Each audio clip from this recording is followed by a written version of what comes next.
Hello hi friends, welcome to my channel Sunitha Venkat creations Telugu YouTube channel. అందరికీ నమస్కారం అండి. ఈరోజు వీడియోలో మన ఆంధ్రప్రదేశ్ రాష్ట్ర వ్యాప్తంగా ఎవరైతే మనకు స్పోర్ట్స్ ఫంక్షన్కు అప్లై చేసుకున్న వితంతు మహిళలు ఉన్నారో వారందరికీ కూడా రేపు గురువారం మనకు రాష్ట్ర వ్యాప్తంగా ఫంక్షన్ల పంపిణీ అయితే విడుదల చేయబోతోంది. ప్రతి వితంతు మహిళకు ఒక్కొక్కరికి 4,000 రూపాయలు ఫంక్షన్ అయితే పంపిణీ చేయబోతోంది. దాదాపు 77,380 మందికి వితంతు మహిళలకు ఈ యొక్క పెన్షన్ మంజూరు చేస్తున్నట్లు అప్డేట్ అయితే ఇచ్చింది రాష్ట్ర ప్రభుత్వం. అలాగే ఇప్పటికే జిల్లాల వారీగా లిస్టు విడుదల అయ్యాయి. మరి సచివాలయాల వారీగా కూడా లిస్టు అందుబాటులోకి వచ్చాయి. మరి రేపు మనకు పెన్షన్ డబ్బులు అనేది కూడా మీకు సచివాలయాల ఖాతాలకు జమ అవుతాయి. రేపటి నుంచి మనకు ఈ పెన్షన్ అనేది జమ చేయడం జరుగుతుంది, అంటే పంపిణీ చేయడం జరుగుతుంది. సచివాలయాల అధికారులు మరి ఈ పెన్షన్ సచివాలయ అధికారులు ఇంటింటికి వచ్చి ఇస్తారా, లేకపోతే మనమే వెళ్ళి పెన్షన్ తీసుకోవాలా, మొత్తానికి పెన్షన్ మనకు వస్తుందా రాదా అని చెప్పి మీరు తెలుసుకోవాలనుకుంటే వీడియోను చివరి వరకు చూడండి. ఎక్కడికి వెళ్ళి తెలుసుకోవాలి, ఈ పెన్షన్ డబ్బులు వస్తాయా రావా, పంపిణీ చేస్తారా చేయరా అని చెప్పేసి, అంటే ఎప్పటి నుంచి ఎప్పటి వరకు అవకాశం ఇచ్చారు, మరి ఎవరు అర్హుల లిస్టులో ఎవరి పేర్లు ఉన్నాయి, ఎవరెవరికి పెన్షన్ వస్తుంది, ఎవరెవరికి పెన్షన్ రాదు అనే విషయాలతో పాటు మరి కొత్త పెన్షన్ల పైన ఎప్పుడు నిర్ణయం తీసుకోబోతున్నారు అనే విషయాలన్నీ కూడా మీకు ఈ వీడియోలో నేను కంప్లీట్ ఇన్ఫర్మేషన్ అనేది అందిస్తాను. చాలా ఇంట్రెస్టింగ్ వీడియో. ఫంక్షన్లకు సంబంధించి ఏ చిన్న అప్డేట్ వచ్చినా కూడా మీరు మిస్ అవ్వకూడదు. ఎందుకంటే ఫంక్షన్ అనేది ఒక నెలలో ఇచ్చి ఆపేసేది కాదు. మీరు ఉన్నన్ని రోజులు మీకు జీవితాంతం కూడా ఈ ఫంక్షన్ అనేది రావడం జరుగుతుంది, అర్హత ఉంటే గనుక. కాబట్టి ఫంక్షన్లకు సంబంధించి ఏ చిన్న అప్డేట్ వచ్చినా కూడా మీరు మిస్ అవ్వకుండా చివరి వరకు చూడడానికి మీరు ప్రయత్నం చేయాలి. మీరు ఎప్పుడైతే మిస్ అవ్వకుండా వీడియోస్ను చూస్తారో అప్పుడే మీకు సమాచారం అనేది పూర్తి స్థాయిలో అర్థమవుతుంది. తప్పకుండా వీడియోను లాస్ట్ వరకు చూడండి. ఇక వీడియోను లాస్ట్ వరకు చూడడమే కాకుండా వీడియో కింద మనకు లైక్ గుర్తు ఉంటుంది, తప్పకుండా మీరు వీడియోను లైక్ చేయాలి. మీరు ఎప్పుడైతే లైక్ చేస్తారో అప్పుడే మీకు మరింత సమాచారాన్ని తెలుసుకోవచ్చు. తప్పకుండా లైక్ చేయండి. అలాగే తప్పకుండా వీడియోను షేర్ చేయండి మీ బంధువులకు, స్నేహితులకు. వాట్సాప్ ద్వారా మీరు ఎప్పుడైతే వీడియో లింక్ అనేది షేర్ చేస్తారో అప్పుడే మీ బంధువులు, స్నేహితులు కూడా ఇన్ఫర్మేషన్ తెలుసుకోవడానికి ఛాన్స్ అయితే ఉంటుంది. వారు కూడా ఈ విషయాలన్నీ కూడా ఎప్పటికప్పుడు తెలుసుకుంటూ ఉండొచ్చు. ఏపీ ప్రభుత్వం అందించేటువంటి ఏ చిన్న అప్డేట్ అయినా, ఏ పెద్ద అప్డేట్ అయినా, ఏ సమాచారం అయినా కూడా మీ సునీత వెంకట్ క్రియేషన్స్ ఛానల్ మీకు ఉన్నట్లుగా ఇన్ఫర్మేషన్ అయితే అందించడం జరుగుతుంది. తప్పకుండా వీడియోను లైక్ చేసి షేర్ చేసేయండి. వెంటనే సబ్స్క్రైబ్ కూడా చేసుకోండి. సబ్స్క్రైబ్ బటన్ పైన నొక్కితే పక్కనే గంట వస్తుంది. ఆ గంట పైన నొక్కితే మళ్ళీ కింద ఆల్ అనే నోటిఫికేషన్ గంట వస్తుంది. మరి ఆ గంట పైన కూడా నొక్కి ప్రతి అప్డేట్ను, ప్రతి సమాచారాన్ని మీరు ఉచితంగా అయితే తెలుసుకోవచ్చు అన్నమాట. అది కూడా మీ ఫోన్ ద్వారా. తప్పకుండా మీరు వీడియోను లైక్ చేసి షేర్ చేసి సబ్స్క్రైబ్ చేసుకొని నోటిఫికేషన్ గంట ఆన్ చేసుకోవడం మర్చిపోవద్దు. మరిన్ని అప్డేట్స్ మీకోసం మీ సునీత వెంకట్ క్రియేషన్స్ ఛానల్ తీసుకొస్తూ ఉంటుంది. మరి ఆంధ్రప్రదేశ్ రాష్ట్ర వ్యాప్తంగా ఈ నెల 12 అంటే రేపటి నుంచి రేపు గ్రామ వార్డు సచివాలయాల ఖాతాలకు దాదాపుగా 77,380 మంది వితంతు మహిళలకు పెన్షన్ అయితే మంజూరు కాబోతోంది. అంటే పెన్షన్ డబ్బులు అనేది ప్రభుత్వం గ్రామ వార్డు సచివాలయాల అకౌంట్లోకి వేస్తుంది. తర్వాత రేపు పెన్షన్ అనేది పంపిణీ అయితే ఉంటుంది రాష్ట్ర వ్యాప్తంగా. మరి ఈ విధంగా రాష్ట్ర ప్రభుత్వం పెన్షన్ పంపిణీ చేస్తున్నటువంటి నేపథ్యంలో మరి ఎవరెవరికి పెన్షన్ వస్తుంది, ఎవరెవరికి పెన్షన్ రాదు, మొత్తానికి ఏ కేటగిరీకి వితంతు మహిళలు ఉన్నారు, వితంతు మహిళలు చాలామంది ఉన్నారు కదా, మరి 77,000 పెన్షన్లు ఎందుకు ఇస్తున్నారు ఏంటనే విషయాలన్నీ కూడా చూస్తే మనం ముఖ్యంగా రాష్ట్ర వ్యాప్తంగా నేను చాలా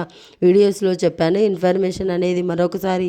ఎందుకంటే రేపే పెన్షన్ల పంపిణీ ఉంటుంది కాబట్టి ఎక్కడికి వెళ్ళి పెన్షన్ తీసుకోవాలి, మరి పెన్షన్ మంజూరు అయిందా లేదా అనే తెలియజేయడానికి మీకు ఈ వీడియో అయితే నేను చేస్తున్నాను. మరి రాష్ట్ర వ్యాప్తంగా గత ఏడాది అంటే డిసెంబర్ 2023 నుంచి మనకు అక్టోబర్ 30, 2024 మధ్యలో ఎవరి భర్తకైతే పెన్షన్ వస్తూ ఉండి ఆయన ఏదైనా కారణాల వల్ల గనక ఆ భర్త గనక చనిపోయి ఉంటే ఆ భర్త పెన్షన్ భార్యకు బదిలీ చేస్తూ రాష్ట్ర ప్రభుత్వం నిర్ణయం తీసుకుందన్నమాట. మరి స్పోర్ట్స్ ఫంక్షన్ అంటారు. మరి దీన్ని స్పోర్ట్స్ ఫంక్షన్కు దాదాపు 88,000 మంది వరకు కూడా అర్హత ఉంటే ప్రభుత్వం అవకాశం ఇచ్చింది. 88,000 మందిని కూడా అప్లై చేసుకోమని చెప్పి అవకాశం ఇచ్చింది. మరి 88,000 మందిలో కేవలం 77,000 మందికి మాత్రమే ఆమోదం అయితే ఇచ్చింది. పింఛన్లకు అప్లై చేసుకున్నారు వీళ్ళంతా. కానీ మరి ఎంపీడీఓ గారుగా ఈ యొక్క 77,381 మందికి మాత్రమే ఎంపిక చేయడం జరిగింది స్పోర్ట్స్ ఫంక్షన్ కేటగిరీలో. మరి స్పోర్ట్స్ ఫంక్షన్ కేటగిరీలో ఈ 77,381 మంది మహిళలకు ఈ నెల 12న అంటే గురువారం రోజు రేపు వెళ్ళండి మనకు ఈ యొక్క పెన్షన్లను పంపిణీ చేయడానికి ఆమోదం అయితే తెలిపింది. ఇక రాష్ట్ర వ్యాప్తంగా ఇప్పటికే గ్రామ వార్డు సచివాలయాల్లో అర్హుల జాబితా అనేది అందుబాటులో ఉంది. అంటే మీకు ఆ డేట్ల నుంచి ఈ డేట్ వరకు, అంటే మొన్న ఏప్రిల్ నెల వరకు కూడా ఎవరి భర్తకు పెన్షన్ వస్తుంది, భర్త కనుక చనిపోయి ఉంటే ఆయన పెన్షన్ భార్యకు ఇవ్వడానికి అవకాశం ఇచ్చారు. కాబట్టి ఈ లిస్టులో మీ పేర్లు ఉన్నాయా లేదా చెక్ చేసుకోండి. నేను చెప్పిన డేట్ నుంచి ఏప్రిల్ వరకు కూడా మీ భర్తకు పెన్షన్ వస్తూ ఉండి చనిపోయి ఉంటే కనుక మీరు పెన్షన్కి అప్లై చేసుకుంటే లిస్టులో మీ పేరు ఉందా లేదా అని చెప్పేసి ఒకసారి కన్ఫర్మ్గా మీరు చెక్ చేసుకోవాలి. ఎందుకంటే ఈ లిస్టులో ఎక్కడ చెక్ చేసుకోవాలంటే గ్రామ వార్డు సచివాలయానికి వెళ్తే లిస్టులో అనేది మీకు వస్తుంది. ఆ లిస్టు ద్వారా మీరు చెక్ చేసుకోవచ్చు. వెల్ఫేర్ సెక్రటరీ గారిని అడగండి. సచివాలయానికి వెళ్ళి మరి ఆయన మీకు తెలియజేయడం జరుగుతుంది పెన్షన్ మీకు మంజూరు అయ్యిందా లేదా అని చెప్పేసి. మీకు పెన్షన్తో పాటు మరొక పేపర్ కూడా ఇస్తారు, పత్రము. మీకు పెన్షన్ మంజూరు అయినట్లు మంజూరు పత్రం అనేది ఇస్తారనమాట. కొత్త పెన్షన్ కాబట్టి ఈ మంజూరు పత్రాన్ని కూడా మనకు జాగ్రత్తగా తీసుకోండి. మంజూరు పత్రంతో పాటు 4,000 రూపాయల పెన్షన్ కూడా ప్రభుత్వం మీకు అందిస్తూ ఆదేశాలను అయితే అందించడం జరిగింది. కాబట్టి రాష్ట్ర వ్యాప్తంగా ఉన్నటువంటి ప్రతి పెన్షన్దారులు కూడా ఈ విషయాలను గమనించాలి. ఈ విషయాలను గమనించి పెన్షన్ అయితే తీసుకోవాలి. మహిళలంతా కూడా మీరు ఇంకా పెన్షన్ రేపటి నుంచి ఇస్తారు కాబట్టి మీరు ఎక్కడికి వెళ్ళి పెన్షన్ తీసుకోవాలంటే ప్రభుత్వం చెప్పుతున్నటువంటి ఏంటంటే ఇంటి వద్దకే సచివాలయాల అధికారులు వస్తారు. లిస్టు ప్రకారం మనకు ఎవరెవరికి పెన్షన్ ఇస్తుందో ఆ లిస్టు ప్రకారం మీ యొక్క గ్రామ వార్డు సచివాలయ అధికారులు మీ ఊర్లోకే మీ ఇంటికే వచ్చి పెన్షన్ పంపిణీ చేస్తారని చెప్పి ప్రభుత్వం అయితే చెబుతుందన్నమాట. మరి రాష్ట్ర వ్యాప్తంగా ఇప్పటికీ అన్ని ఏర్పాట్లు కూడా పూర్తయి ఇక సీఎం చంద్రబాబు నాయుడు గారు ఈ పెన్షన్ అయితే పంపిణీ చేస్తారు. ఎక్కడ పంపిణీ చేస్తారు అనే విషయం ఇంకా వెల్లడి కాలేదు. మనకు ఆయన పంపిణీని ప్రారంభిస్తారు అదే రోజున 12వ తారీఖున. మరి ఆ రోజు మన కూటమి ప్రభుత్వం ఏర్పడి కూడా సంవత్సరం అయింది కాబట్టి మనకు ఈ సంవత్సరం విజయోత్సవ ర్యాలీలు చేస్తారు.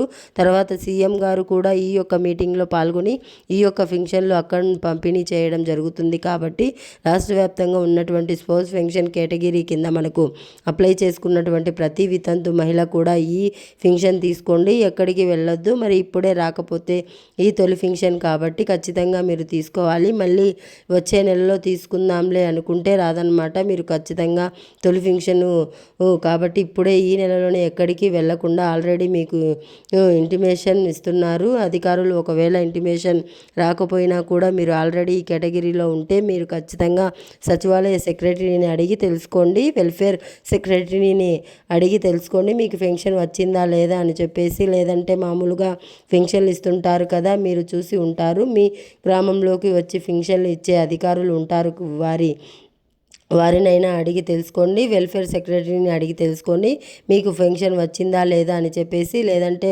మామూలుగా పెన్షన్ ఇస్తుంటారు కదా, మీరు చూసి ఉంటారు. మీ గ్రామంలోకి వచ్చి పెన్షన్లు ఇచ్చే అధికారులు ఉంటారు, వారిని ఏమైనా అడిగి తెలుసుకోండి మీ పెన్షన్ మంజూరు అయ్యిందా లేదా అని చెప్పేసి. మొత్తానికైతే రేపు ఉదయం 7 గంటల నుంచి కూడా మళ్ళీ కూడా పెన్షన్ పంపిణీ ప్రారంభం అవుతుంది. మరి ఒక్కరోజే అంటున్నారు, మరి ఆ ఒక్కరోజే ఉంటుంది. ఎందుకంటే తక్కువ పెన్షన్ కాబట్టి 77,000 పెన్షన్లు అంటే మనకు ఈజీగా ఇచ్చేస్తారు. ఆ జిల్లాల వారీగా జిల్లాకు ఒక 1,500 మనకు ఇలా వచ్చాయి. 1,500, 2,000, 3,000 వచ్చాయి. కాబట్టి ఇవి పెద్ద పెన్షన్లు కాదు. వెంటనే కూడా మీకు ఒక్క రోజులోనే పంపిణీ చేయడం అయితే జరుగుతుంది. చాలా జాగ్రత్తగా ఈ పెన్షన్ తీసుకోండి. మరి ఈ కొత్త పెన్షన్లు ఎప్పుడు ఇస్తారా అని చెప్పి చాలామంది ఎదురు చూస్తున్నారు, చాలామంది కూడా అడుగుతున్నారు. మరి కొత్త పెన్షన్ల పైన ప్రభుత్వం ఇప్పటికే వరకు కూడా ఎటువంటి అప్డేట్ను కూడా ఇవ్వలేదు. మరి 19వ తారీఖున తారీఖున సీఎం చంద్రబాబు నాయుడు గారి అధ్యక్షతన కేబినెట్ మీటింగ్ ఉంది. నేను గత వీడియోలో చెప్పాను 20వ తారీఖు నుంచి అవకాశం ఇవ్వచ్చు అని చెప్పి, మరి ఇదే నిజం కాబోతుంది. మన సునీత వెంకట్ క్రియేషన్ ఛానల్లో వచ్చే ప్రతిదీ కూడా మీకు ఇప్పుడు కాకపోయినా కొన్ని రోజులకైనా కూడా ఆ మాట అనేది జరుగుతుంది. కాబట్టి ఎక్కడా కూడా ఇబ్బంది పడకుండా మీకు ఇన్ఫర్మేషన్ నేను అందిస్తూ ఉంటాను. మరి రాష్ట్ర వ్యాప్తంగా మనకు ఈ యొక్క ఫింక్షన్లకు సంబంధించి ప్రభుత్వం కొత్త ఫింక్షన్లకు 19వ తారీఖున జరిగేటువంటి సీఎం చంద్రబాబు నాయుడు గారి అధ్యక్షతన కేబినెట్లో నిర్ణయం తీసుకుంటారు. ఖచ్చితంగా 20 నుంచి అవకాశం ఇస్తారు. జూలై 1 నుంచి కూడా కొత్త పెన్షన్లు పంపిణీ చేసే అవకాశం ఉందని చెప్పి మనకు వచ్చినటువంటి సమాచారం కాబట్టి తెలుసుకోండి. వెల్ఫేర్ సెక్రటరీని అడిగి తెలుసుకోండి. మీరు పెన్షన్ వచ్చిందా లేదా, రాష్ట్ర వ్యాప్తంగా ఎవరైతే మనకు పెన్షన్ తీసుకోవడానికి ఎదురు చూస్తున్నటువంటి మహిళలు ఉన్నారో, వితంతు మహిళలు కానీ, వృద్ధులు కానీ, 50 ఏళ్ల పెన్షన్కు సంబంధించి కానీ, ఎస్సీ ఎస్టీ బీసీ కానీ, అలాగే మనకు ఎవరైతే మనకు ఈ యొక్క వికలాంగులు కానీ, వీళ్ళంతా కూడా ఎదురు చూస్తున్నారు. ఈ కొత్త పెన్షన్లు ఎప్పుడు ఇస్తారా, ఎప్పుడు మనకు బాగుంటుంది, ఈ విధంగా పంపిణీ చేస్తే అని చెప్పేసి వాళ్ళు ఎదురు చూస్తూ ఉన్నారు. మరి ఖచ్చితంగా వారికి న్యాయం చేయబోతోంది రాష్ట్ర ప్రభుత్వం. అప్లై చేసుకోవడానికి అవకాశం ఇవ్వబోతుంది. వెంటనే కూడా అప్లై చేసుకోండి. అప్లై చేసుకున్న తర్వాత మీ అర్హతను పరిశీలించి మీకు జూలై 1 నుంచి కూడా కొత్త పెన్షన్ మంజూరు చేసే అవకాశం ఉన్నట్లు రాష్ట్ర ప్రభుత్వం మరొకసారి తాజా ప్రకటన వెల్లడించింది. కాబట్టి రెడీగా ఉండండి. రెడీగా ఉండి మీరు పెన్షన్ తీసుకోవడానికి సిద్ధమైతే మీకు తప్పకుండా ఈ పెన్షన్ అనేది విడుదల చేయడం జరుగుతుంది. లిస్టులో ఒకేసారి మీకు పెన్షన్ వస్తుందా రాదా అని చెప్పేసి కనుక్కోండి. ఆల్రెడీ మీకు పెన్షన్ వచ్చిందంటే అధికారులు ఫోన్ చేస్తారు. వెల్ఫేర్ సెక్రటరీ గారే మీకు ఫోన్ చేసి ఇన్ఫర్మేషన్ ఇస్తారు. ఒకవేళ అలాగ రాలేదంటే మీరు ఒకసారి వెళ్ళి కనుక్కోండి. సచివాలయానికి వెళ్ళి మీ పెన్షన్ మంజూరు అయిందా లేదా అని చెప్పేసి. మరి ఈ విధంగా రాష్ట్ర ప్రభుత్వం స్పోర్ట్స్ పెన్షన్లను పంపిణీ చేస్తుంటే కొత్త పెన్షన్లు కూడా 20వ తారీఖు నుంచి అవకాశం ఇవ్వబోతున్నారు. కాబట్టి కావాల్సినటువంటి ప్రూఫ్స్ అనేవి కావాలో అవన్నీ కూడా నేను గత వీడియోలో చేశాను. 20వ తారీఖున కొత్త పెన్షన్లు అని చెప్పేసి ఒకసారి ఆ విధంగా చూసి చెక్ చేసుకొని ప్రూఫ్స్ అన్నీ కూడా మీరు రెడీగా పెట్టుకోండి. రాష్ట్ర ప్రభుత్వం తరపు మీకు కొత్త పెన్షన్లు ఇచ్చే అవకాశం అయితే ఉంది. మరి కొంతమందికి తీసేస్తున్నారు. మనకు ఆల్రెడీ తెలుసు పెన్షన్లు వెరిఫికేషన్ జరుగుతుంది. దివ్యాంగుల పెన్షన్ల వెరిఫికేషన్, మరి పెన్షన్ వెరిఫికేషన్ చేసినటువంటి నెలలో కాకుండా మళ్ళీ వచ్చే నెలలో పెన్షన్లు అయితే కట్ అవుతున్నాయి, అంటే ఇవ్వట్లేదన్నమాట. మరి ఈ విధంగా ప్రభుత్వం ముందుకైతే వెళ్తుంది. మరి పెన్షన్ వెరిఫికేషన్లో కూడా దివ్యాంగ సోదరులంతా కూడా పాల్గొని పెన్షన్ వచ్చేటట్లయితే చేసుకోవాల్సి ఉంటుందన్నమాట. రాష్ట్ర వ్యాప్తంగా ఈ విధంగా పెన్షన్ల పంపిణీకి సంబంధించి మరొక అప్డేట్తో రాష్ట్ర ప్రభుత్వం ముందుకు వచ్చింది. ఇది అప్డేట్. వీడియో నచ్చితే లైక్ చేయండి, మీ ఫ్రెండ్స్ అండ్ ఫ్యామిలీ మెంబర్కు షేర్ చేయండి. మన ఛానల్లోని ఇప్పుడే సబ్స్క్రైబ్ చేసుకొని పక్కనే వచ్చే గంట పైన నొక్కి మళ్ళీ వచ్చే ఆల్ అనే నోటిఫికేషన్ గంట ఆన్ చేసుకోవడం మర్చిపోవద్దు. Thanks for watching.